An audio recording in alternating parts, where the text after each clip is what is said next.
I just had the privilege of listening to a short talk by Rav Yosef Tzvi Rimon, the Rav of Alon Shvut in Gush Etzion.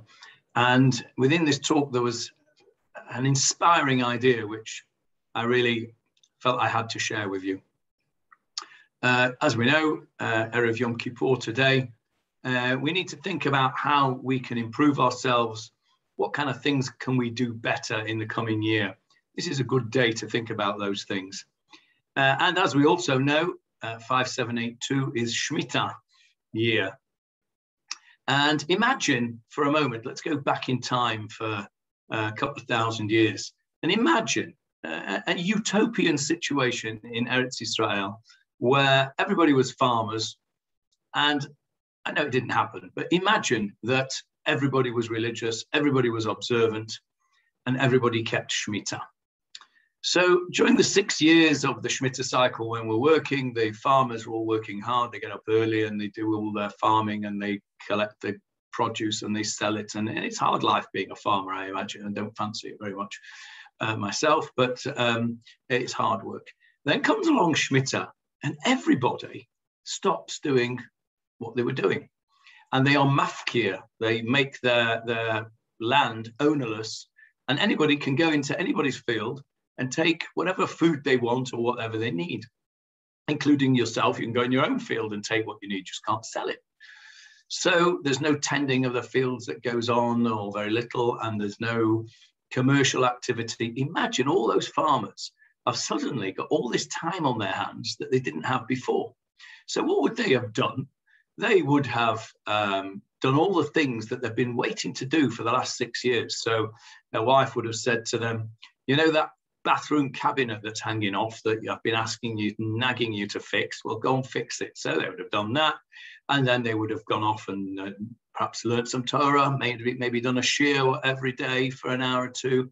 And then they'd go off and do some chesed, go and do some kindness for somebody else, maybe do some visiting of the sick. And it would be a year where they would be using their time in a very different way and in a very positive way because they weren't so busy in the fields.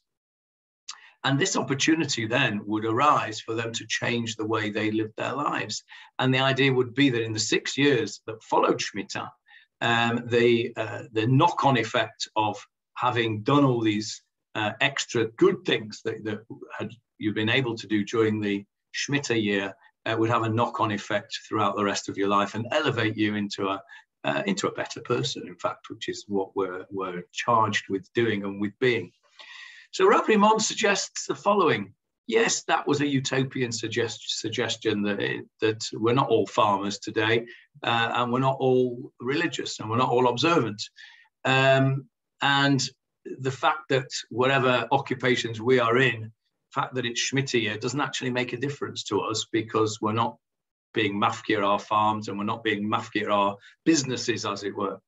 So he suggests that maybe we can take on something which he calls Sha'at Shmitta, an hour of Shmitta. Let's take on for 1 hour a week. Let's put aside an extra hour as if we were farmers in Shmitta year. In other words, let's take off 1 extra hour a week from our busy schedules just to do something different that we've never done before in the realm of chesed for others. May it be visiting somebody who's sick. Maybe it is going shopping for somebody who's infirm or in bidud. Maybe it's going to talk with a Holocaust survivor, give them some time. Maybe it will be going to help look after somebody who's a single parent, help look after their children while they have a little bit of time to themselves. Or maybe you put aside an extra hour for learning, maybe teaching even somebody else Torah. Just 1 hour a week. And he calls this Sha'at Shmitta.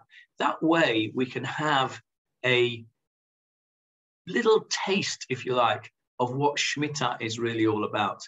And I'm pretty sure that if we each individually take on that Sha'at Shmitta, that 1 hour of Shmitta a week, that 1 hour where we take off what we would normally do and we dedicate it to doing ma'aseh chesed, acts of kindness, something good, something positive, not just sticking your feet up and watching the telly, but actually doing something positive for an extra hour a week, I have absolutely no doubt that two things will occur. Number one, this will be looked on very positively from on high. And number two, it will automatically elevate our souls and inspire us into being much better people. I think it's a wonderful idea. And Bli Neder, I intend to do Sha'at Shmitta this year. Who is with me? Come and join me. Chatima Tova.